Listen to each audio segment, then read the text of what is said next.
Pondasi kehidupan pribadi, keluarga, dan dalam berorganisasi adalah dengan idaroh, tercatat. Jadi kalau masjid itu tercatat, hendaknya kehidupan pribadi kita itu juga tercatat, keluarga kita tercatat, masyarakat kita juga tercatat, organisasi kita juga harus tercatat. Imarah, harus ada kegiatan yang dilaksanakan, terlaksana. Dan riayah, ada pengembangan dan penyempurnaan sarana prasarana. Nah, berorganisasi dalam ketakmiran di masjid ini berkembang. Perkembangan kedua di DMI itu ini istilahnya, bersama dengan dompet duafa, dengan usaha maksimal menyertakan semangat sebagai Baitullah, Baitul Mal, Baitul Tarbiyah, Baitul Dakwah, dan Baitul Muamalah. Ini sudah dibahas pertemuan sebelumnya.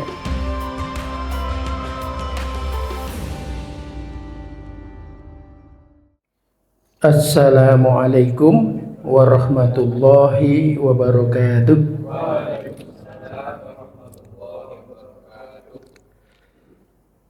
Innal hamdalillah nahmaduhu wa nasta'inuhu wa nastaghfiruh wa na'udzu billahi min syururi anfusina wa min sayyiati a'malina. May yahdihillahu fala mudhillalah wa may yudlil fala hadiyalah. Asyhadu an la ilaha illallah wahdahu la syarikalah wa asyhadu anna Muhammadan abduhu wa rasuluhu la nabiyya ba'dah. Allahumma sholli ala sayyidina Muhammadin wa ala alihi wa sahbihi ajma'in, amma ba'du. Ibu-ibu beserta bapak, keluarga besar BMT MUU Sejahtera yang kami hormati, serta forum silaturahmi komunitas takmir masjid mitra BMT MUU Sejahtera yang kami muliakan. Kami sudah sepakat dengan Pak Agus, karena hasil rekaman ini akan diminta DMI, saya akan membaca makalah ini full, komplit. Mungkin pas maca Quran, kalau pas membaca Al-Quran dibaca bersama-sama. Kalau saya pas membaca yang Latin, saya baca sendiri. Tadi sudah saya coba di rumah 20 menit selesai. Setelah nanti itu dialog, ngoten nggih. Nggih.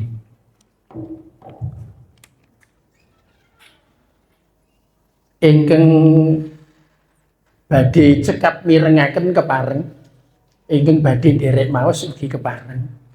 Karena kalau lansia itu memang paling nikmat mendengarkan, kalau membaca itu biasanya lajeng ngantuk. Ya, dibilir maka ini yang kerso sinambi membaca, alhamdulillah. Ingkang mangke cekap mirengaken nggih sampun matur nuwun. Dari atas nggih, dari judulnya saya baca dulu. Mewujudkan masjid peradaban yang mandiri dan aktif sehingga berdampak kepada pembangunan keluarga utama. Ini Al-Qur'annya kita baca bersama-sama, monggo. Innal hamdalillah nahmaduhu wa nasta'inuhu wa nastaghfiruh wa na'udzu bihi min syururi anfusina wa min sayyiati a'malina. May yahdihillahu fala mudhillalah wa may yudlil fala hadiyalah. Asyhadu an la ilaha illallah wahdahu la syarikalah wa asyhadu anna Muhammadan abduhu wa rasuluh. Terjemahnya saya baca. Sesungguhnya segala puji hanya milik Allah, tempat kami memuji, meminta pertolongan dan mohon ampunan kepadanya. Kami memohon pertolongan kepada Allah dari kejahatan diri kami dan jeleknya amal perbuatan kami. Barang siapa yang diberi petunjuk oleh Allah, maka tidak akan ada yang dapat menyesatkannya, dan barang siapa yang disesatkan, maka tidak ada yang dapat memberikannya petunjuk. Dan aku bersaksi bahwa tiada Rabb yang berhak disembah melainkan Allah semata yang tidak mempunyai sekutu baginya, dan aku bersaksi bahwa Muhammad adalah hamba dan utusannya. Pertama, muqaddimah. Muqaddimah ini isinya dalil semua. Dalam sebuah pernyataan pendek yang mengesankan, Allah menegaskan di dalam Al-Quran surah Ar-Ra'd surah ke-13 ayat ke-28. Monggo sareng-sareng. alladzina amanu wa tatma'innu qulubuhum bidzikrillah, ala bidzikrillahi tatma'innul qulub, yaitu orang-orang yang beriman dan hati mereka menjadi tentram dengan mengingat Allah. Ingatlah bahwa hanya dengan mengingat Allah hati akan selalu tentram. Selanjutnya monggo sareng-sareng. Fa idza qutiyatis sholatu fantashiru fil ardi wabtaghu min fadlillahi wadhkurullaha katsiran la'allakum tuflihun.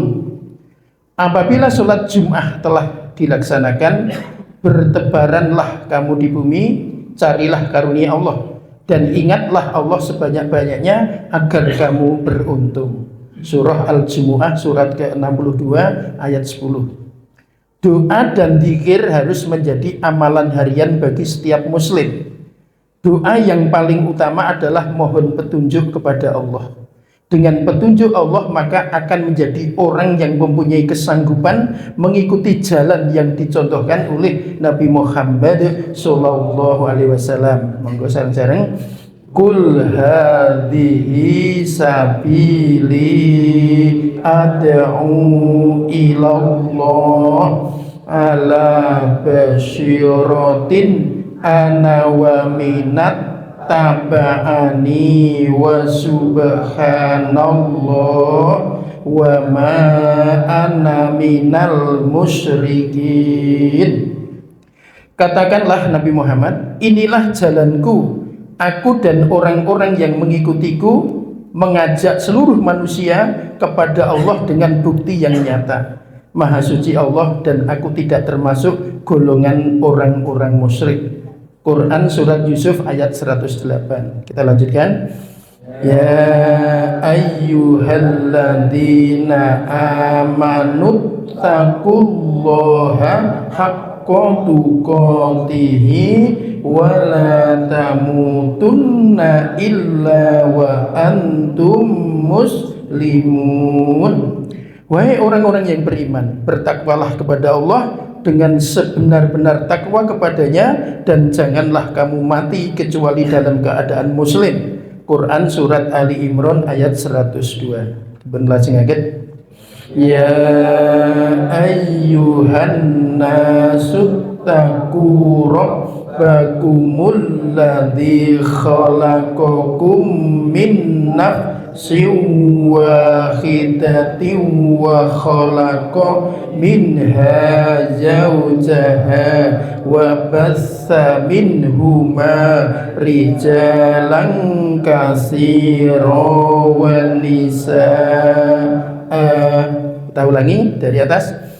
Ya ayyuhan nasu taqu rabbakumul ladzi khalaqakum min nafsin wahidatin wa khalaqa minha zawjaha wa bassa minhuma rijalan katsiran wa nisaa. Wattaqullaha alladzi tasaaluna bihi wal arham innallaha kana 'alaikum raqiba. Wahai manusia, bertakwalah kepada Tuhanmu yang telah menciptakanmu dari diri yang satu yaitu Adam, dan dia menciptakan dari pasangannya Hawa. Dari keduanya Allah memperkembangbiakkan laki-laki dan perempuan yang banyak. Bertakwalah kepada Allah yang dengan namanya kamu saling meminta, dan peliharalah hubungan kekeluargaan. Sesungguhnya Allah selalu menjaga dan mengawasimu. Ayat ini menegaskan bahwa Nabi Adam alaihissalam dan Hawa tidak diciptakan melalui proses evolusi hayati seperti makhluk hidup lainnya, tetapi diciptakan secara khusus seorang diri, lalu diciptakanlah pasangannya dari dirinya. Mekanismenya tidak dapat dijelaskan secara sains. Selanjutnya barulah anak-anaknya lahir dari proses biologis secara berpasang-pasangan sesuai kehendaknya. Lajeng, ya ayyuhalladzina amanu taqullaha wa qulu qawlan sadida yuslih lakum a'malakum wa yaghfir lakum dunubakum wa may yuti'illaha wa rasulahu faqad faza fawzan azima. Wahai orang-orang yang beriman, bertakwalah kamu kepada Allah dan ucapkanlah perkataan yang benar. Niscaya Dia Allah akan memperbaikimu amal-amalmu dan mengampuni dosa-dosamu. Siapa yang mentaati Allah dan Rasulnya, sungguh dia menang dengan kemenangan yang benar. Quran Surat Al-Ahzab ayat 70 dan 71. Dia menang dengan kemenangan yang besar ya. Dua, ini kaidah-kaidahnya. Masjid sebagai pusat segala-galanya. Ini terbaru ya. Terbaru. Pada saat Rasulullah Muhammad SAW hijrah dari Mekah ke Madinah, bangunan pertama yang didirikan bukanlah pusat perdagangan. Yang beliau bangun bukan pula kantor pemerintahan, namun yang pertama dibangun adalah masjid. Masjid pada masa Rasulullah SAW bukan hanya sebagai tempat sholat. Masjid menjadi pusat pendidikan, pusat dakwah, pusat ekonomi, pusat sosial, bahkan pusat pembangunan peradaban umat. Dari masjid lahir generasi terbaik Islam. Dari masjid terbentuk masyarakat yang kuat. Dari masjid pula peradaban Islam tumbuh dan menyebar ke berbagai penjuru dunia. Hari ini umat Islam memiliki ribuan bahkan jutaan masjid yang berdiri megah, kubah menjulang tinggi, bangunan indah, fasilitas lengkap. Masjid hendaknya mampu menjawab hal-hal berikut ini. Apakah masjid kita sudah menjadi pusat peradaban umat? Apakah jamaah semakin aktif dan terlibat? Apakah ekonomi umat tumbuh dari masjid? Apakah masjid mampu membantu menyelesaikan persoalan masyarakat di sekitarnya? Pertanyaan-pertanyaan tersebut menjadi pengingat bahwa pembangunan masjid tidak cukup hanya pada aspek fisik semata. Yang lebih penting adalah bahwa masjid hendaknya mampu menghadirkan manfaat yang lebih bagi umat. Karena itu sudah saatnya kita melakukan upgrade masjid. Artinya bukan sekadar memperbesar bangunan masjid, tetapi memperbesar manfaat dan dampaknya bagi masyarakat secara luas. Visi besar masjid peradaban. Masjid masa depan adalah masjid yang mandiri, aktif, profesional, dan memberikan manfaat nyata bagi umat.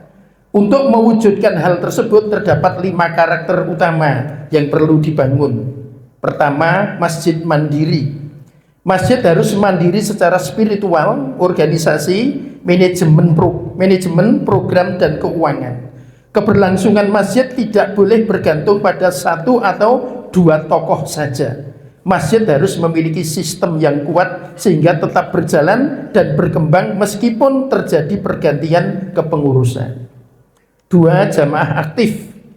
Masjid hendaknya sukses dari sisi kualitas jamaahnya. Jamaah yang aktif akan memiliki kepribadian, rutin hadir dalam kegiatan masjid, terlibat dalam program-program masjid, berpartisipasi dalam pembangunan dan pengembangan masjid, menjadi bagian dari solusi persoalan umat. 3, ekonomi masjid. Masjid perlu menjadi pusat penguatan ekonomi umat melalui berbagai program produktif seperti wakaf produktif, koperasi syariah, unit usaha masjid, marketplace jamaah, kemitraan strategis. Dengan demikian masjid memiliki sumber pendanaan yang halal, sehat, dan berkelanjutan. 4, manajemen modern.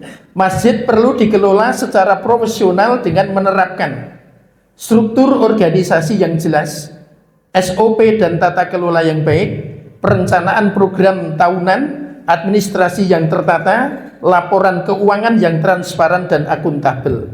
Manajemen yang baik akan meningkatkan kepercayaan jamaah sekaligus mempercepat kemajuan masjid. 5. Berdampak luas. Masjid tidak hanya melayani jamaah yang hadir untuk beribadah, masjid harus mampu menghadirkan manfaat bagi masyarakat sekitar melalui program sosial, pendidikan, kesehatan, pemberdayaan ekonomi, dan kegiatan kemasyarakatan lainnya. Smart Masjid Roadmap, ya ini smart itu cerdas atau pintar, roadmap itu peta jalannya. Di panduan langkah demi langkah untuk mengubah masjid biasa menjadi masjid pintar berbasis teknologi.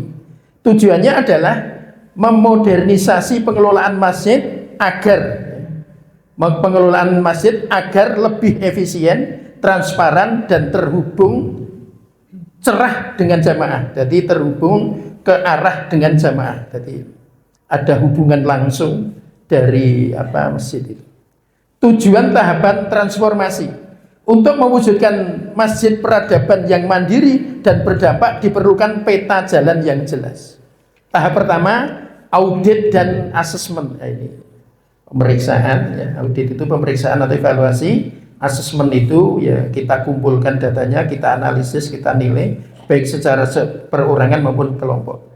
Transformasi dimulai dengan memetakan kondisi nyata masjid meliputi kondisi jamaah, program kegiatan, manajemen organisasi, keuangan, sarana dan prasarana.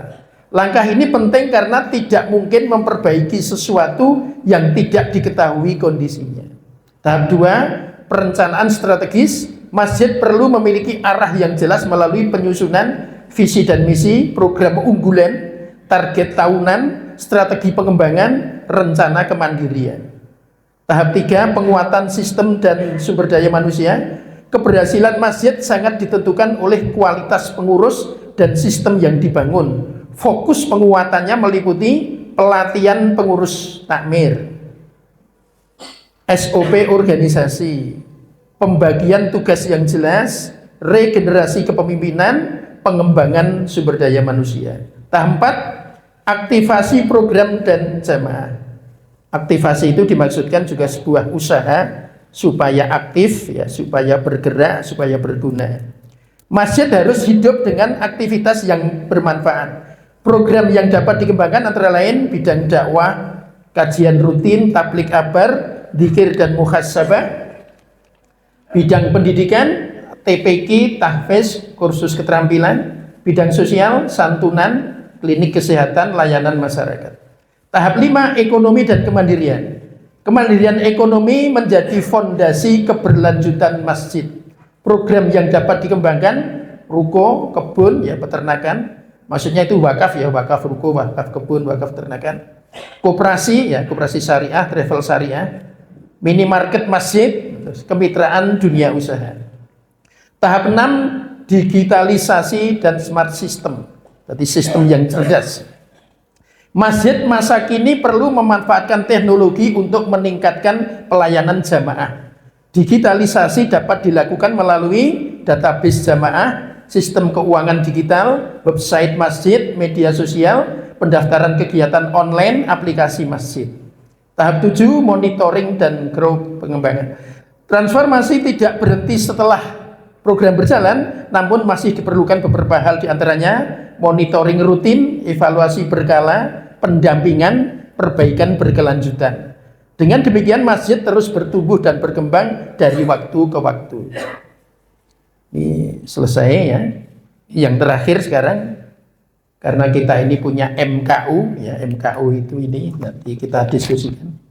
BMT kita ini sudah termasuk BMT yang tergabung menjadi, ya ada namanya PBMT, Perhimpunan BMT seluruh Indonesia. BMT kita termasuk di dalamnya. Ini pembahasannya di sini pelan-pelan. Berbagai khasanah pengetahuan untuk pengayaan, yakni pentingnya pelatihan dan pendampingan masjid. Banyak pengurus masjid memiliki semangat yang tinggi, namun sering menghadapi keterbatasan dalam manajemen, pengembangan program, fundraising, pengumpulan, maupun penguatan ekonomi masjid. Karena itu diperlukan pelatihan dan pendampingan yang sistematis agar transformasi masjid dapat berjalan lebih cepat, terukur, dan berkelanjutan. Pelatihan dan pendampingan pengurus masjid dapat memperoleh pemetaan kondisi masjid secara objektif, penyusunan roadmap pengembangan masjid, pelatihan manajemen dan kepemimpinan takmir, penguatan fundraising dan keuangan masjid, pengembangan ekonomi dan wakaf produktif, digitalisasi pelayanan jamaah, monitoring dan evaluasi program. Program pendampingan yang dapat dilakukan meliputi audit dan asesmen, pengumpulan informasi masjid, penyusunan rencana strategis masjid, pelatihan pengurus masjid, fundraising dan manajemen keuangan masjid, pengembangan program jamaah, pengembangan ekonomi masjid dan wakaf produktif, digitalisasi dan smart masjid, monitoring dan evaluasi berkala. Program ini dapat diterapkan pada masjid jami, masjid perumahan, masjid komunitas, masjid kampus, maupun masjid pada perusahaan. Untuk masjid yang berada di pedusunan, bisa menyesuaikan dengan kemampuan SDM yang tersedia. Bagi masjid yang berada di pelosok daerah, maka harus menerapkan kaidah kearifan lokal. Ya. Masjid yang besar belum tentu berdampak. Pernyataan ini maksudnya adalah untuk menghasilkan dampak yang memadai, maka masjid harus memiliki visi yang kuat, sistem yang baik, jamaah yang aktif, ekonomi yang memadai, ekonomi yang mandiri, serta pengelolaan yang profesional.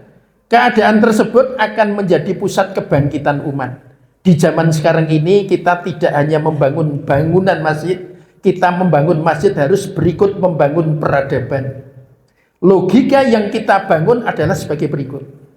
Kita berkeyakinan apabila masjid bangkit, jamaah akan bangkit. Pada tahap berikutnya, jika jamaah bangkit, masyarakat akan bangkit.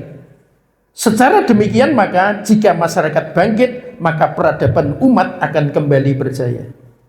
Konsep Tauhid Rahamutiyah atau ketuhanan yang Maha Rahman dan Maha Rahim pada pokoknya dikembangkan berdasarkan ayat Al-Quran. Ya, ini bukunya saya bawa.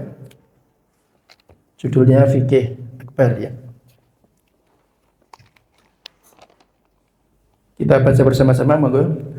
Kulliman ma fis samawati wal ardi kullillahi kataba ala nafsihir rahmah la yajma'annakum ila yaumil qiyamati la raiba fih alladzina khasiru anfusahum fahum la yu'minun. Katakanlah Nabi Muhammad, milik siapakah apa yang di langit dan di bumi? Katakanlah milik Allah. Dia telah menetapkan sifat kasih sayang pada dirinya. Sungguh dia pasti akan mengumpulkan kamu pada hari kiamat yang tidak ada keraguan padanya. Orang-orang yang merugikan dirinya, mereka itu tidak beriman.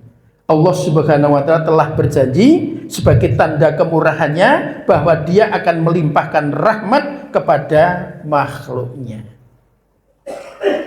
Konsep ini dikandung maksud kalau Allah saja kasih sayang, hendaknya pengurus masjid juga kasih sayang.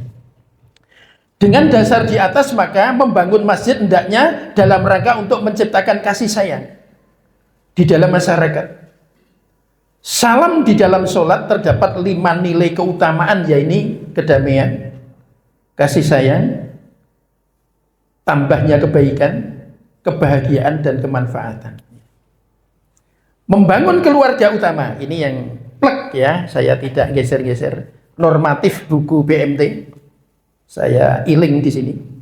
Keluarga utama secara normatif memiliki 3 kriteria. 1, konsep tujuan hidupnya adalah hanya untuk beribadah. Konsep utama, hidup untuk ibadah. 2, selalu berusaha menjadi hamba Allah dan khalifah Allah. Jadi ya sholat ning bumi ini diurusi, pertanian diurusi, ekonomi diurusi, dan lain-lain. Seluruh bidang kita urusi.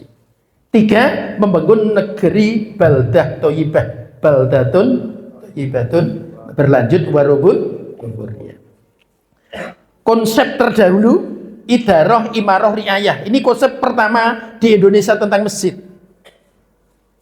Pondasi kehidupan pribadi, keluarga, dan dalam berorganisasi adalah dengan idaroh, tercatat.